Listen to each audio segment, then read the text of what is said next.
আল্লাহর নবী, রহমতের নবী, মায়ার নবী বসা আছেন। জিব্রাইলে আমিন জান্নাতে একটা ফল নিয়ে নবীর কাছে হাজির। আল্লাহর নবীকে বলতেছেন, নবী গো, আপনি জান্নাতি ফলটা ভক্ষণ করেন, এটা হলো জান্নাতি ফল। মায়ার নবী, দয়ার নবী জান্নাতি ফল হাতে নিলেন। এত সুঘ্রাণ হবেই তো, এ তো দুনিয়ার কোনো ফল নয়, দুনিয়ার কোনো সাধারণ ফল নয়, জান্নাতি ফল, জান্নাতি ফল। দুনিয়ার যত ফলমূল, দুনিয়ার যত নিয়ামত, দুনিয়ার যত যা কিছু, সব কিছু হলো নকল, জান্নাতি সব কিছু হলো আসল। এজন্য এই ফল হাতে নেওয়া মাত্রই এত সুঘ্রাণ। হবেই তো জান্নাতি ফল। মুখে নিলেন, স্বাদ অতুলনীয়। এ যুবক, দুনিয়ার আপেল, জান্নাতি আপেল সমান নয়। দুনিয়ার আম, জান্নাতি আম কখনো সমান নয়। দুনিয়ার মাছ, জান্নাতি মাছ সমান নয়। দুনিয়ার গোশত, জান্নাতি গোশত সমান নয়। দুনিয়ার যত যা কিছু আমরা পাই সব হলো নকল, জান্নাতে আল্লাহ সব রেখেছেন আসল। স্বাদটাও হবে আসল, জান্নাতি নিয়ামতের স্বাদটাও হবে আসল। এজন্য মায়ার নবী, দয়ার নবী এই জান্নাতি ফলটা ভক্ষণ করলেন।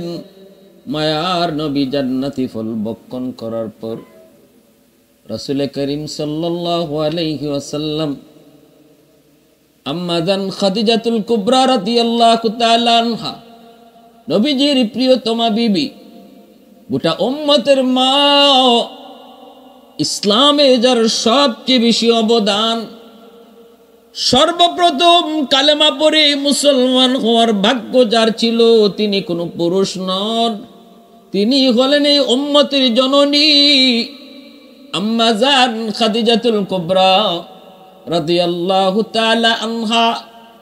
কয়েকদিনের ভিতরেই আম্মা জান গর্ভবতী হলেন। জিব্রাইলে আমিন এসে বলতেছেন, নবী গো, জান্নাতি ফল খাওয়াইছিলাম কয়েকদিন আগে, মনে আসেনি? আপনার বিবি খাদিজা তো গর্ভবতী। আল্লাহ পাক আমাকে পাঠাইছেন আপনাকে নিউজ দেওয়ার জন্য, সুসংবাদ জানানোর জন্য। এবারও আপনার একজন মেয়ে সন্তান জন্ম নিবে, যেই মেয়ে হবে গোটা মুসলিম জাহানের জন্য আদর্শ, যেই মেয়েটা হবে নেককার, দিনদার, বড় আল্লাহ ওয়ালি, সুন্দর হবে, অতুলনীয়। আল্লাহ আমাকে এই খবর সুসংবাদ দিয়ে আপনার কাছে পাঠাইছেন। গোটা মুসলিম জাহানের আদর্শ নারী হবে সে। এই সুসংবাদ নবীজি শোনা মাত্রই রাসূল খুশিতে আম্মা জানকে যা সংবাদ জানায় দিলেন, খাদিজা, এবারও তোমার গর্ভে মেয়ে সন্তান, কিন্তু সাধারণ কোনো মেয়ে নয়, জিব্রাইল মারফতে আল্লাহ জানাইছে, গো খাদিজা, গোটা মুসলিম জাহানের জন্য আমার এই মেয়ে হবে আদর্শ। সে হবে একজন আদর্শ নারী, জ্ঞানে গুণে, এলেমে আমলে, সর্বলাইনে, হার লাইনে সে হবে বেনজির, বেমিসাল। রাসূল করিম এই সুসংবাদ আম্মা জান খাদিজাতুল কুবরাকে নবী জানাইলেন। আম্মা জানও বড় খুশি, রাসূলও বড় খুশি। কিছুদিন পর আম্মা জানের গর্ভে তো খাতুনে জান্নাত ফাতেমা, কিন্তু সন্তান পেটে আসলে পরে মার যেমন কষ্ট হয়, আম্মা জানের বিন্দু পরিমাণ কষ্ট হয় নাই, বিন্দু পরিমাণ তিনি কষ্ট অনুভব করেন নাই। যেদিন ভূমিষ্ঠ হবেন সকালবেলা ব্যথা শুরু হলো। নবুয়তের ৫ম হিজরি শুক্রবার দিন ফজরের নামাজের পর আম্মা জানের ব্যথা শুরু হলো, প্রসব ব্যথা। কেউ নাই ঘরে, আম্মা জান শুধু একা, আম্মা জান শুধু একা। একজন বাদীকে পাঠাইলেন আত্মীয় স্বজনের ভিতর থেকে কিছু মহিলাকে আনার জন্য, সাহায্যের জন্য। কাউকে পাও কিনা একটু দেখো। বাদী ঘুরে ঘুরে তার আত্মীয়দের বাড়িতে গেলেন, জানাইলেন খাদিজা হালত এমন, কিন্তু কেউ রাজি হয় না। প্রত্যেকটা মহিলাই এক কথাই কয়, খাদিজা আমাদের বংশে কলঙ্ক লাগাইছে। আমরা আছি আমাদের বাপদাদার ধর্মে, কিন্তু খাদিজা মুহাম্মদের ধর্ম গ্রহণ করেছে। এই বিপদও আমরা তার সাহায্য করব না। কত নিষ্ঠুর! অথচ আম্মা জানের দান সৎকার সহযোগিতা। মক্কার জমিনে এমন কোন মানুষ নাই রে যুবক, যে পায় নাই, যে পায় নাই, যে নেয় নাই। আম্মা জান ছিলেন মক্কার সবচেয়ে ধনী নারী। দানের হাত ছিল অনেক বড়। বিপদে পড়ে কেউ আসলে এমন কোনো মানুষ নাই যে খালি হাতে ফেরত যেত। তাকে যখন যা দেওয়ার তাই তিনি দান করতেন। যার কারণে মক্কার বেদিন বেঈমানগুলি যদিও আমার নবীর সাথে দুশমনি করত, আম্মা জান খাদিজাতুল কুবরাকে যদি পাশে দেখত, কেউ নবীর গায়ে হাত ওঠার সাহস করত না। এমনকি রসুলকে কটাক্ষ করার সাহস করত না যদি আম্মা জান কাছে থাকতেন। আবু জাহেলের মতো লোক আম্মা জানকে দেখলে অন্য রাস্তায় চলে যেত। আবু জাহেলের মতো লোক আম্মা জানের সামনে চোখ তুলে তাকায় কথা কওয়ার সাহস ছিল না। একদিন রাস্তায় আবু জাহেলকে পেয়ে গেছেন আম্মা জান। তিনি জিজ্ঞেস করেন, এ আবু জাহেল, তুই আমার স্বামী মুহাম্মদকে কেন কটাক্ষ করো? কেন মন্দ বলো? কেন মন্দ বলো? তোমরা কি আমার স্বামীকে আল আমিন বলো নাই? তোমরা কি তারে সত্যবাদী কও নাই? তাহলে আজ কেন তারে মন্দ বলো? আবু জাহেল জবাব দেয় না, চোখ তুলে কথা কয় না। কারণ নুন খাইছে যার, গুণ তো গাইতে হবে তার। আবু জাহেল কয়, সময় হলে বলবো। আম্মা জান কয়, ঠিক আছে, সময় হলেই শুনবো। সাথে সাথে মক্কার লিডার গুলাকে তার বাড়িতে দাওয়াত করলেন। আবু জাহেল সহ লিডাররা তার বাড়িতে হাজির। আবু লাহাবও ছিল। আম্মা জান ওদেরকে মন তুষ্ট করে দাওয়াত খাওয়াইলেন, যা চাইছে তাই খাওয়াইলেন। খাওয়ানোর পর ওরা আম্মা জানের প্রশংসা করতেছে। এই অবস্থায় আম্মা জান বলেন, আজ তোমাদের কাছ থেকে একটা কথা নিব। প্রথম নম্বর কথা হলো, আমার স্বামী মুহাম্মদ, বলো কোন দিক দিয়া তার কম, সে কোন দিক দিয়া ছোট, একটু আমাকে তোমরা বলো। কয়, মুহাম্মদের অর্থ নাই, সম্পদ নাই, গরিব। আম্মা জান কয়, শুধু একটাই নাকি আরো কোন সাইড তার আছে দুর্বল?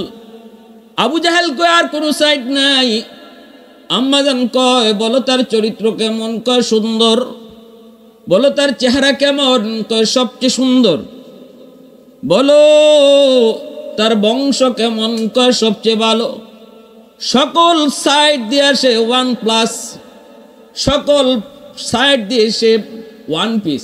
সেখানে তার কোনো তুলনা নাই। একটা দিকই দুর্বল, সম্পদ নাই, সহায় নাই, একটাই তো দুর্বল বলে।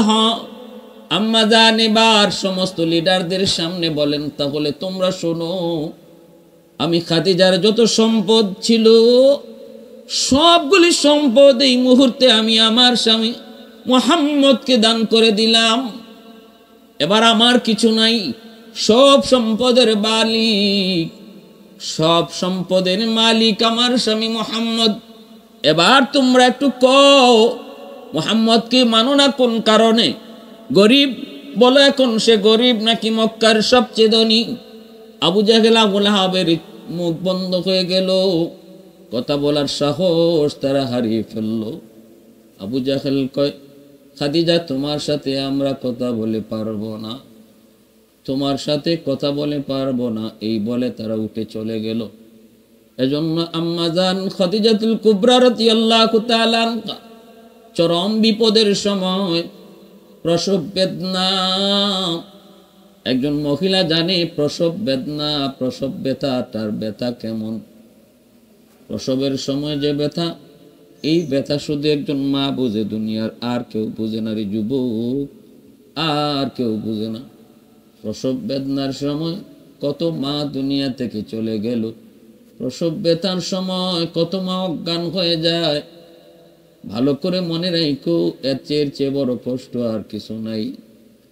ভাইয়েরা, বন্ধুরা, ওই মারে তুমি বড় হয়ে কষ্ট দেও, একটুও বুঝি তোমার মায়া হয় না, একটু বুঝি দরদ হয় না, একটু বুঝি তুমি ভাবো না।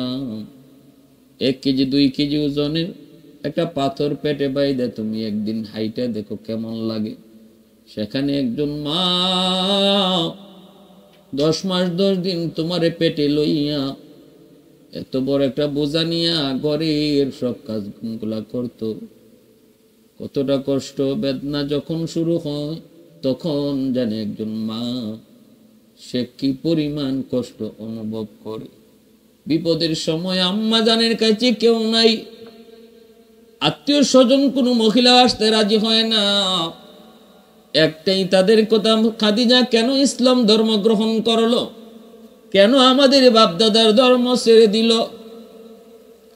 এই কথাগুলা বাদিয়ে সে আম্মাজানকে শোনাইল। আম্মাজান বড় কষ্ট পেলেন। এই মানুষগুলা, ওরা যারা বিপদে পড়লে আমি খাদিজা সাহায্য করতাম গো, আমার কাছ থেকে কখনো নিরাশ হয়ে যায় নাই। ঠিক আছে, আমি কারো সাহায্য চাই না মালিক, আমি তোমার কাছেই সাহায্য চাই। আমার উত্তম সাহায্যকারী হলেন আল্লাহ। আল্লাহু খায়রুল হাফিজিন। আল্লাহই হলেন আমার উত্তম হেফাজতকারী। আল্লাহ আমাকে হেফাজত করবেন। আম্মাদান বড় চিন্তায় আল্লাহ পাকের মুখাপেক্ষী হয়ে তিনি আল্লাহর কাছে চাইতেছেন। হঠাৎ করে তিনি ঘরে দেখতে পেলেন পুরা ঘরটা আলোকিত হয়ে গেছে। তাকায় দেখেন 4 জন মহিলা, এত সুন্দর, এত রূপবতী, এত গুণবতী 4 জন। তাদের রূপে, তাদের সৌন্দর্যে পুরা ঘরটা আলোকিত হয়ে গেল। আম্মাজান তাদেরকে দেখেই জিজ্ঞেস করেন, আপনারা কে গো? ওই বিপদের সময় আপনারা কোত্থেকে আসলেন, যেখানে আমার আপন বলতে কেউ আসলো না? আপনারা কারা? আপনাদেরকে খবরই বা দিল কে? কে আপনাদেরকে পাঠাইলো আমার বিপদে? একজন পরিচয় দিয়া বলতেছে, খাদিজা ডরায় না, ভয় পেও না, অস্থির হয় না, বিপদে যারে ডাকছো তিনি আমাদেরকে পাঠাইছে। আহাদুন লাইসা কামিসলিক সামাদুন লাইসা কাফাদলি লিমানিল মুলকু তুগুই তু সাজাওয়ার খুদাই তু খুদাবন্দে ইয়ামিনি তু খুদাবন্দে ইয়াসারি তু খুদাবন্দে জামিনি তু খুদাবন্দে সামাই তু রহিমি তু করিমি তু সামিঈ তু বসিরি তু মুইজ্জি তু মুযিল্লি তু মালিকিল আরশি বজাই বরি আজ চেরাই বরি আজ সুরত রঙ্গি বরি আজ ইজ্জ নিয়াজি বরি আজ বিম উমিদি বরি আজ খুরদন ও খুফতন বরি আজ তোহমত মরদন বরি আজ বিম উমিদি বরি আজ রঞ্জ বালাই। একজন পরিচয় দিয়ে বলতেছে, খাদিজা আমারে চিনো? আমি হলাম মা হাওয়া আলাইহিস সালাম, আদম আলাইহিস সালাম, আদি পিতা আদমের বিবি, আদি মা আমি হলাম হাওয়া আলাইহিস সালাম। আরেকজন বলতেছে, খাদিজা আমি হলাম মারিয়াম আলাইহিস সালাম, ঈসা পয়গম্বরের মা। আরেকজনে কয়, খাদিজা আমি হলাম ফেরাউনের বিবি আসিয়া। আরেকজনে কই আমি হলাম মুসা নবীর বোন কুলসুম। এই 4 জন আম্মাজান খাদিজাতুল কুবরা রাদিয়াল্লাহু তাআলা আনহার বিপদের সময় হাজির, সহযোগিতা করলেন। ফুটফুটে মেয়ে সন্তান দুনিয়াতে আগমন করলেন, যার চেহারার নূরে তাদের নূরটা পর্যন্ত ম্লান হয়ে গেল, পুরা ঘর আলোকিত হয়ে গেল।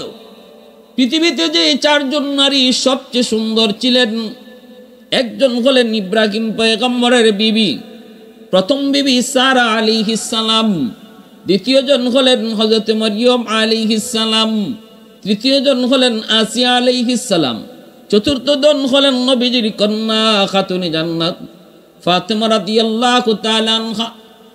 আল্লাহর নবী কয় আমার ফাতেমা এত সুন্দর, তার সৌন্দর্য দেখে জান্নাতের হুররা পর্যন্ত ঈর্ষা করবে।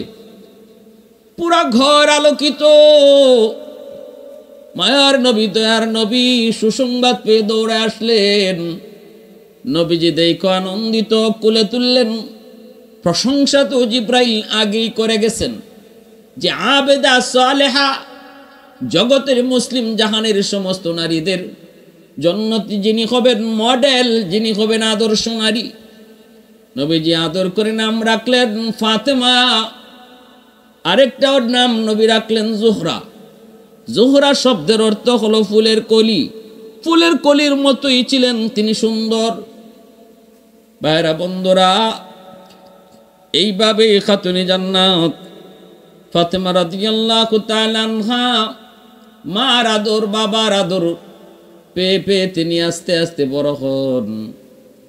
ভাইরা বন্ধুরা, যখন ছোট্ট বালিকা খাতুনে জান্নাত ফাতেমা রাদিয়াল্লাহু তাআলা আনহা শিশুদের সাথে খুব বেশি মিশতেন না, বাচ্চাদের মতো দুষ্টামিও করতেন না, অত্যন্ত গুরুগম্ভীর ছিলেন।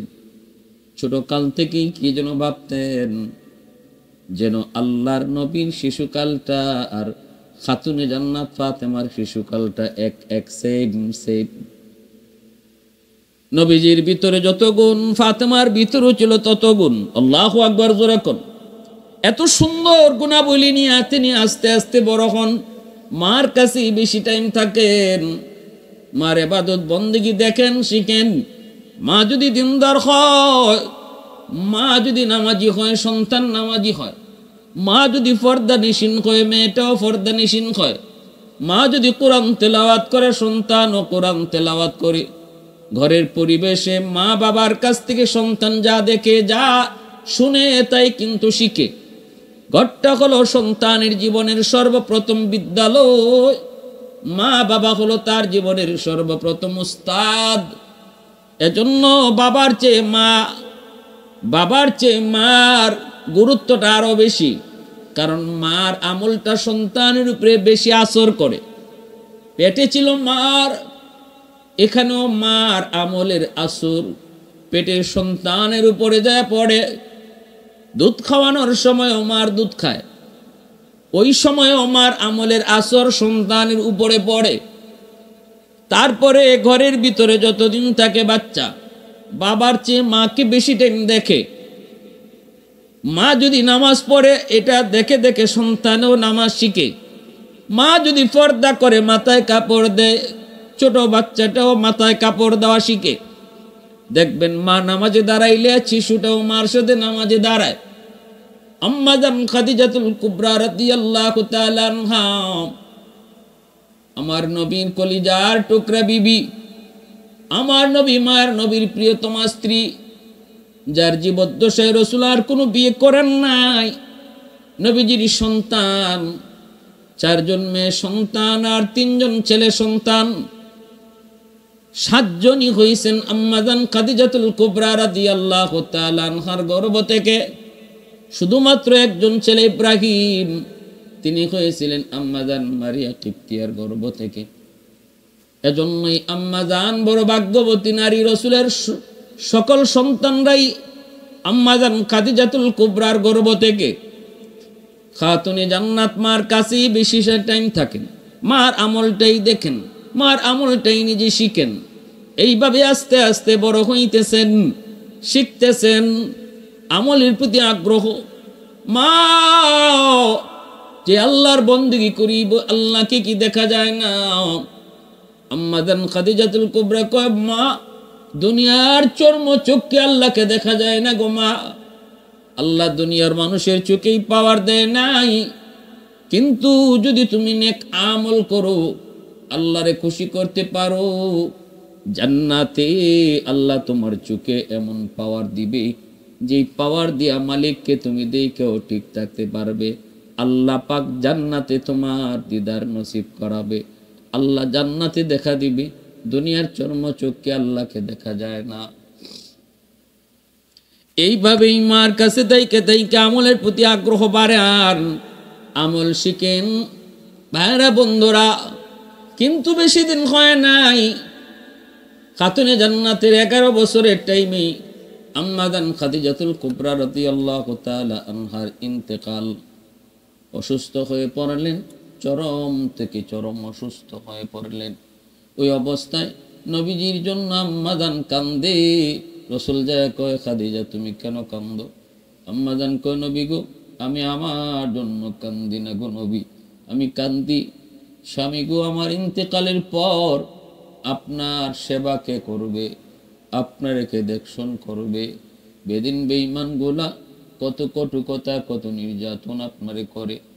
আমার কাছে আসলে আমি সান্ত্বনা দিয়ে আপনাকে সব কষ্ট ভুলায় দেই, কিন্তু আমার বড় আশঙ্কা, আমার বড় ভয়, আমার বড় টেনশন, আমার চিন্তা, আমার দুনিয়া থেকে বিদায়ের পর আপনার সেবা কে করব, আপনারে কে সান্ত্বনা দিব, এজন্য আমি বেশি কাঁদতেছি। সাথে সাথে খাতুনে জান্নাত ফাতেমা রাদিয়াল্লাহু তাআলা আনহা মার কাছে বসা, মার কাছে বইসা মার কপালে চুমো দিয়া কয়, মা আব্বুর জন্য তুমি কাঁদো না। মা গো, আমি কথা দিলাম, মা আমি তোমাকে কথা দিলাম, তোমার বিদায়ের পর তোমার দায়িত্বটা আমি ফাতেমা আদায় করব। আমি বাবার সেবা করব, আব্বুর সেবা আমি করব, সান্ত্বনা আমি ফাতেমা দিব, সেবা করব আপনার মতো, সান্ত্বনা দিব আমার আব্বুর আম্মার মতো, আমেনার মতো। এই কথা বলতে খাদিজা রাদিয়াল্লাহু তাআলা আনহা খাতুনে জান্নাতের কপালে চুমু খায়, একটু আনন্দের হাসি আসে। মা আমার দিলটা খুশি, মা আমার বুকে আয়, তোর কথাগুলা শুনে আমার দিলটা খুশি হয়ে গেছে। মা আয় আমার বুকে আয়, বুকে আয়। আল্লাহর নবী, রহমতের নবী, মায়ার নবী কাছে বসা। আম্মাজান খাদিজাতুল কুবরা রাদিয়াল্লাহু তাআলা আনহা বলতেছে, স্বামী গো, ও স্বামী, আমি দুনিয়ায় থাকতে তোমার কোনো হক যথাযথ আদায় করতে পারি নাই গো স্বামী, একটা আবদার করি, রাখবেন নি? রসুলকে, খাদিজা, দুনিয়ায় থাকতে কোনো আবদার আমার কাছে তুমি করো নাই, এমন কি আবদার তুমি মৃত্যুর আগে আমার কাছে করবা? আম্মাজান কো, নবী গো, আমার আবদারটা হলো, কবরের জগৎটা আমার বড় ভয় লাগে, বড় ভয় লাগে। আখিরাতের প্রথম মঞ্জিল কবর, কবর যার আসান তার সব ঘাট আসান। কবরে আমার বড় ভয় হয় গো নবী, ভয়। আমার একটা অনুরোধ হলো, আমার ইন্তেকালের পর আমার কাফনের কাপড় আপনি বাজার থেকে কিনেন না, আপনার একটা পরনের জুব্বা আমি ধুইয়া পরিষ্কার করে রেখেছি গো নবী, ওই পুরাতন জুব্বাটা আমি পরিষ্কার করে রাখছি, আপনি আমারে ওই আপনার জুব্বাটা দিয়ে কাফন পরায় দিয়েন, পরনের জুব্বাটা দিয়ে কাফন পরায় দিয়েন। যদি আমি খাদিজার কোনো বদামলের কারণে কবরে আযাব আসে, আগুন আসে, রহমতের নবীর কাপড় যদি আমার কাফন হয়, আমার মন বলে কবরে আগুন আমাকে স্পর্শ করবে না। স্বামী গো,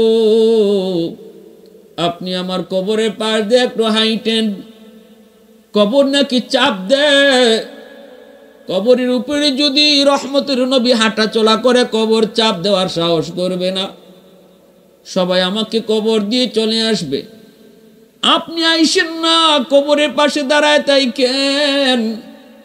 যতক্ষণ পর্যন্ত না আমি মুনকার নাকিরের জবাব দিই, আপনি পাশে থাকলে আমার সাহস থাকবে। ভয় হয়, ভয় হয় গো স্বামী। আল্লাহ নবী সান্ত্বনা দিয়া কপালে চুমু দিয়া কয়, খাদিজা ভয় পেও না, তোমার জান্নাতের সুসংবাদ আল্লাহ পাক তোমাকে দুনিয়ায় তাকতি দিয়া দিছে, কবর তোমার সাথে বেয়াদবি করবে না, এরপরও তোমার সবগুলি কথা আমি রাখবো। রসুল কবরে নিজের হাতে রাখলেন, আম্মাজানকে নিজের হাতে রাখলেন। পশ্চিম দিকে মুখ করে রাখতে চান, কিন্তু মুখটা সাথে সাথে আসমানের দিকে হয়ে যায়। রাসূল রাখতে চান কিবলামুখী করে, কিন্তু মুখটা আসমানমুখী হয়। রাসূল চায় কিবলামুখী, আল্লাহ চায় আসমানমুখী। এইভাবে কবর দেওয়ার পর মায়ার নবী, দয়ার নবী তার পরনের জুব্বা দিয়েই তিনি কাফন দিয়া কবরে রাখলেন। কবরের পাশ দিয়ে রাসূল হাঁটাহাঁটি করেন, কিছু দূরে এসে দাঁড়ায় রইলেন।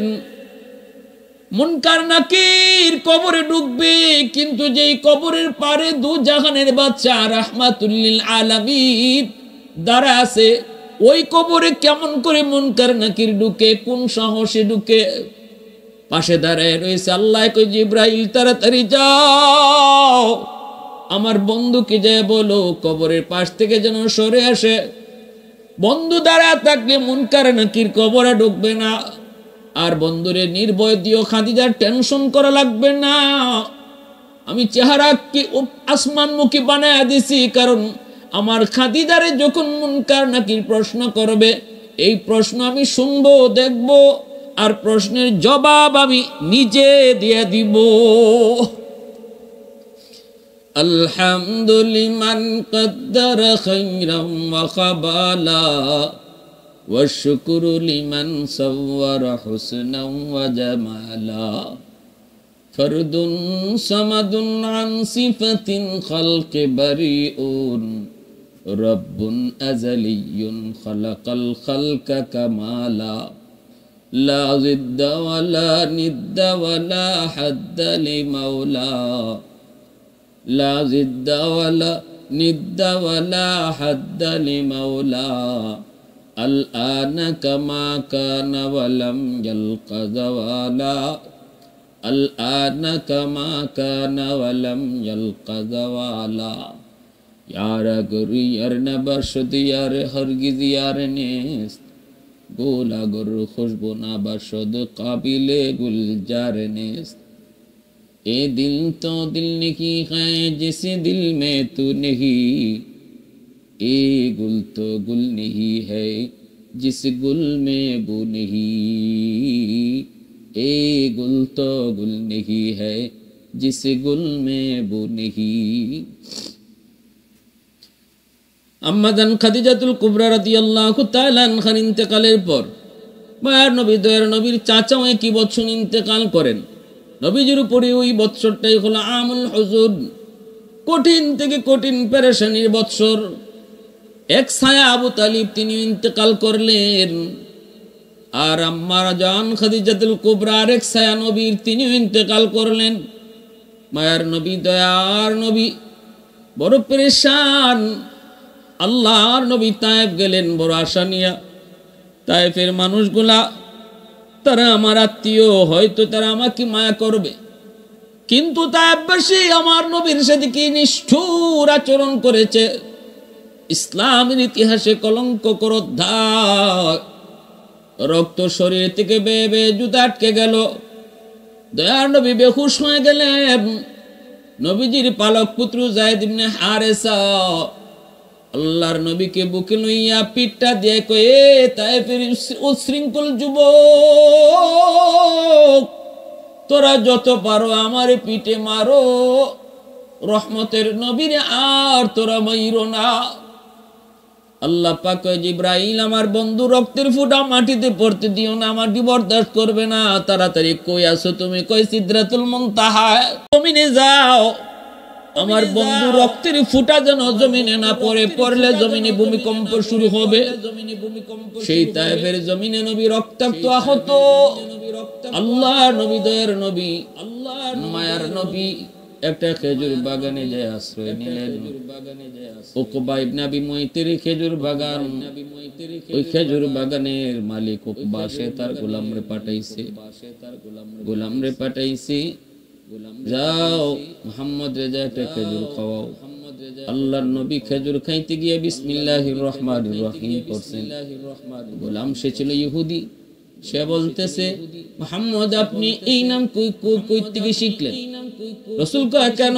কয় আমি এই নামটা কোত্থেকে শুনলেন? এই নামটা কোত্থেকে শুনলেন? আল্লাহর নবী কয়, কেন? কয় না, একটু বলেন রাসূলকে আগে, তুমি কও তুমি কে, কোথায় তোমার বাড়ি? কয় নুনিয়া। হযরত জান্নুন আলাইহিস সালাম, ইউনূস আলাইহিস সালামকে বলা হয়। ইউনূস আলাইহিস সালামের এলাকার মানুষ হলো গোলাম। এই গোলাম তখন কয় আমি জান্নুন, ওই নুনিয়া এলাকার মানুষ। আল্লাহ নবী কয় ওই এলাকায় একজন নবী ছিলেন ইউনূস আলাইহিস সালাম, তিনি আমার নবুয়তী ভাই।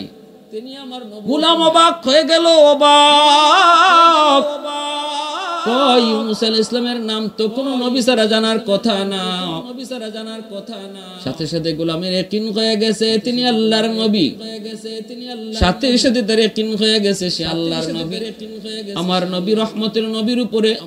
ওই গোলাম কয় আমার বুঝতে বাকি নাই, আপনি আল্লাহর রাসূল, আমাকে এই মুহূর্তে কালেমা পড়ে মুসলমান বানায় দেন। আল্লাহর নবী তায়েফ থেকে মক্কায় ফিরলেন। নবীজির মেয়েরা সবাই যায় কে কে দেখলেন, সান্ত্বনা দিতেছেন। ফাতেমা যায় ঢুকলেন, দরজা বন্ধ করে দিলেন, সবাইকে বের করে। রাসূল কই ফাতেমা দরজা কেন বন্ধ করো? ফাতেমা কই বাবা আপনি আপনার মাধ্যমে আল্লাহর সঙ্গে কিছু কথা বলবো। প্রথম কথাটাই ফাতেমা কান্দে আর কয় মালিক, ও মালিক তোমার কাছে জানতে চাই ইব্রাহিমের জন্য যদি তুমি নমরুদের আগুনকে ফুলের বাগান বানায় দিতে পারছো, মূসার জন্য যদি নীল দরিয়ার পানিকে তুমি রাস্তা বানায় দিতে পারলা, তুমি কি পারো না আমার আব্বু তোমার দোস্ত তোমার হাবিবের জন্য তায়েফের মাঠে উশৃঙ্খল যুবকগুলির পাথরকে তুলা বানাইতে পারো নাই কি তুমি পাথরকে তুলা বানিয়ে দিতে কেন করো নাই? আল্লাহ কেন করো না? ইব্রাহিমের জন্য আগুন হলো ফুলের বাগান, মূসার জন্য নদী হলো রাস্তা, আমার আব্বুর জন্য তুমি তায়েফের পাথরকে কেন তুলা বানাইলা না? আল্লাহর নবী কয় মা রে এইভাবে কইস না, ও মা এইভাবে কয় না, আল্লাহর সাথে এইভাবে কথা কয় না। খাতুনে জান্নাত হাও মা করে কান্দে আর কয় আব্বু আজকে আমার আম্মু নাই, আমি আম্মুর হাত ধরে ওয়াদা করেছি বাবা গো আপনারে আমি সান্ত্বনা দিব, সেবা করব। আমার আম্মুর আমি কথা দিয়েছি, আমি কেমনে নিজেরে বুঝাইমু, কেমনে বুঝাইমু? আজকে তায়েফের মানুষগুলো আপনার সাথে যে আচরণ করলো, কেমনে বুঝাইমু? আল্লাহ তো পারতো, কিন্তু আল্লাহ করে নাই কেন? ও বাবা তুমি তো আমার নিষেধ দিবাই, তোমার তো বাবা নাই, জন্মের আগে বাবা হারাইছো, বাবার দরদ তুমি বুঝো নাই গো। তোমার আব্বার তো মাও নাই, বাবাও নাই, মাও নাই, উনিও তো বাপ মার দরদ বুঝে না, কিন্তু আমি ফাতেমা তো বাবার দরদ বুঝি। কেমনে আমি আমার মনকে বুঝাবো? আল্লাহর নবী রহমতের নবীকে কুলে নিয়ে তিনি যখন সেবা করতেছেন, গরম পানিতে কাপড় ভিজায়া কত জায়গাগুলার মধ্যে দিয়া দিয়া যখন সেবা করেন, রাসূল আরাম পেয়ে একটু ঘুম লেগে গেল। ঘুমের করে আমার নবী স্বপ্নে দেখেন মা আমেনা, নবীর মা আমেনা যেই মারে 6 বছর বয়সে তিনি মদিনার রাস্তা বোয়া নামক জায়গায় তিনি হারাইছেন। এরপরে আর যেই মারে মা কইয়া ডাকতে পারেন নাই, মা ডাক দিতে পারেন নাই। স্বপ্নে দেখেন ওই মা নবীরে মাথাটা কোলে লইয়া তিনি আদর করতেছেন, সান্ত্বনা দিতেছেন। নবীজি তখনই হাত ধরে কয় আম্মু এতটা বছর পর তোমাকে পেয়েছি, যেতে দিমু না, কইছিলা এতদিন মা, তুমি কইছিলা। হাতটা ধইরা আম্মু কইয়া যখন ডাক দিছেন, নবীর ঘুম ভেঙে গেছে। নবী তাকায় দেখেন ফাতেমা কান্দেন। রাসূল কয় ফাতেমা কেন কান্দো? ফাতেমা কয় বাবা গো আপনি আম্মু কইয়া ডাক দিছেন, আমার হাতটা ধরছেন, স্বপ্নে আপনি কি দেখছেন? নবী কয় মারে আমি তো স্বপ্নে আমার মার হাত ধরেছি, বাস্তবে যদি তোমার হাত ধরা হয় তাহলে আমার আল্লাহ পাকের ফয়সালা হলো আজ থেকে তুমি ফাতেমা শুধু আমার মা না, তুমি আমার মেয়ে না, তুমি আমার মা আমেনা। এজন্য রাসূল ফাতেমাকে মা কইয়া ডাকতেন। আল্লাহর নবী সাথে ছিলেন, ফাতেমার সামনে কেউ রাসূলকে কটাক্ষ করতে পারতো না। নবীজির মাথায় একবার ধুলামালি নিক্ষেপ করলো এক বেঈমান, ফাতুনে জান্নাত তিনি দৌড়ে গেলেন, রাসূলের মাথা থেকে তিনি ধুলাবালিগুলি সরাইলেন। রহমতের নবী, দয়ার নবী, উত্তম আচরণের নবী, উত্তম আখলাকের নবী, খুলুকে আযীমের অধিকারী নবী, তিনি তো খারাপের বদলা দিয়া খারাপ কখনো নেন নাই, কখনো খারাপ বদলা তিনি দেন নাই। খাতুনে জান্নাত ধুলাবালিকে সরাইয়া দুশমনরে ডাক দিয়া কয়, এ তোমরা কি মানুষ না মানুষ? আমার আব্বা তোমাদের কি ক্ষতি করলো?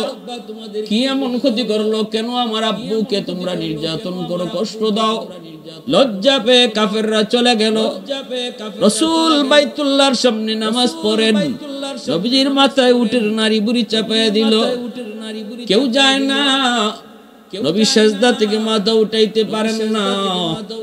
খাতুনে জান্নাত খবর পেয়ে দৌড়ায় বাইতুল্লাহর সামনে গেলেন, ধাক্কা দিয়া উটের নারী বুড়ি মাথা থেকে সরাইছেন গো।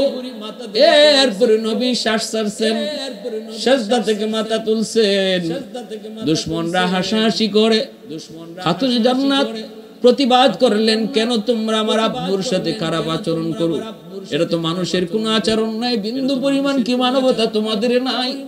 যেই মানুষটারে তোমরা আল আমিন আল আমিন সত্যবাদী কয়ে ডাকতাম, আজ সে কালেমার দাওয়াত দেওয়ার কারণে, আল্লাহর দাওয়াত দেওয়ার কারণে তার সাথে খারাপ আচরণ করো।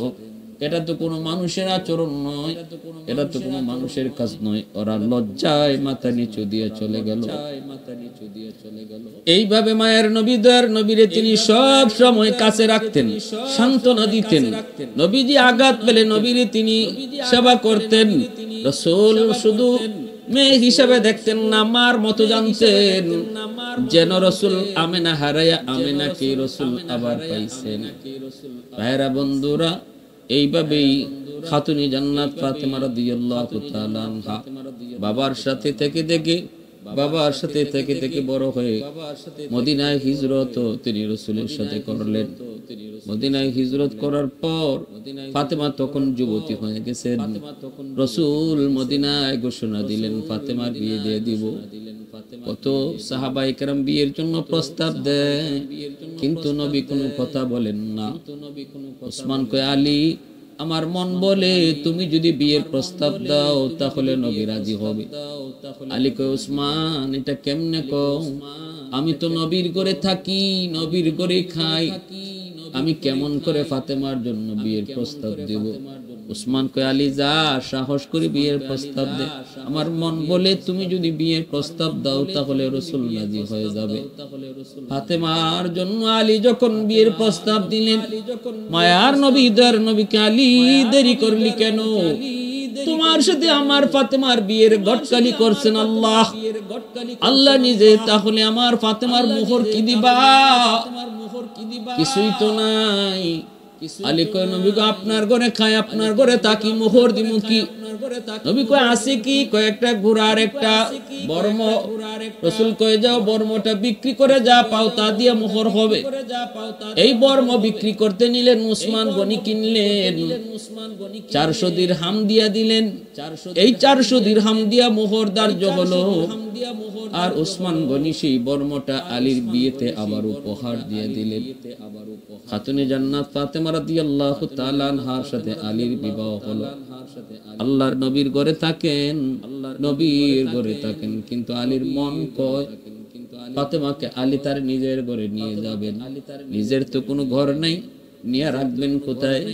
মন চায় ফাতেমারে নিজের ঘরে নিবেন, স্বামী শ্বশুরের ঘরে থাকতে রাজি না। আর এটাও শরীয়তের বিধান, এটাও দৃষ্টিকটু। বিয়ের পর শ্বশুর বাড়িতে থাকা এটাও একজন স্ত্রীর জন্য সম্মানজনক নয়। আলীর মন চাইলো নিয়ে আসতেন, একটা ভাড়া বাসা করলেন, কিন্তু নবীর কাছে কেমনে কয় ফাতেমারে আমি নিজের বাড়িতে নিয়ে যাব? আম্মা জান আয়েশা সিদ্দিকা রাদিয়াল্লাহু তাআলা আনহাকে মনের কথা বললেন। আম্মা জান যায় নবীকে জানাইলেন আলী ফাতেমারে তার নিজের বাড়িতে উঠাইতে চায়। আল্লাহর নবী, রহমতের নবী, আলীকে ডাক দিয়ে বলেন, আলী তুমি কি চাও ফাতেমাকে আমি তোমার ঘরে দিয়ে দিব? আলী বলে, ইয়া রাসূলুল্লাহ আমার মন এটাই বলে। রাসূল কয়, নাও নাও, আমি তোমার হাতে উঠায় দিলাম। আর আলী রে মনে রাখবি, এটা আমার কলিজা, এটা আমার মেয়ে না। ফাতেমা তো বিদআতুম মিন্নি, ফাতেমা যদি কষ্ট পায় আমি আলী, আমি রাসূলও কষ্ট পাই। এরপরে ফাতেমা রাদিয়াল্লাহু তাআলা আনহাকে আলী তার নিজের ঘরে উঠে আনলেন। তাদের ঘরটা কিছুই ছিল না, ভাঙ্গা ঘর, অভাবের সংসার, এক বেলা খাইলে আরেক বেলা খাওয়ার নাই, কিন্তু ভালোবাসা ছিল ঘর ভরপুর, পুরো ঘরটা ছিল ভালোবাসায় ভরা। সেজন্য খাতুনে জান্নাত বলতেন, আমি আমার স্বামী আলীর উপরে দিল থেকে খুশি, আমার স্বামীও আমার উপরে খুশি, আমি বুক ভরা ভালোবাসা পাই। একজন স্ত্রীর জন্য স্বামীর করে সবচেয়ে বড় পাওয়া হলো স্বামীর ভালোবাসা, স্বামীর ভালোবাসা। খাতুনে জান্নাত ফাতেমা রাদিয়াল্লাহু তাআলা গোটা মুসলিম জাহানের নারীদের জন্য মডেল হিসাবে, মডেল আদর্শ রেখে গেছে। স্বামীর বাড়ি গাড়ি দেখার দরকার নাই, দেখো তার ভিতরে আখলাক সুন্দর কিনা, সে নামাজি কিনা, দিনদার কিনা, তার কাছ থেকে ভালোবাসা পাও কিনা। বাড়ি আছে, গাড়ি আছে, এসি আছে, সব আছে, কিন্তু ভালোবাসা নাই। এই ঘর কখনো শান্তির ঘর নয়। আল্লাহ আমাদের সবাইকে তার আদর্শ মতো চলার তৌফিক।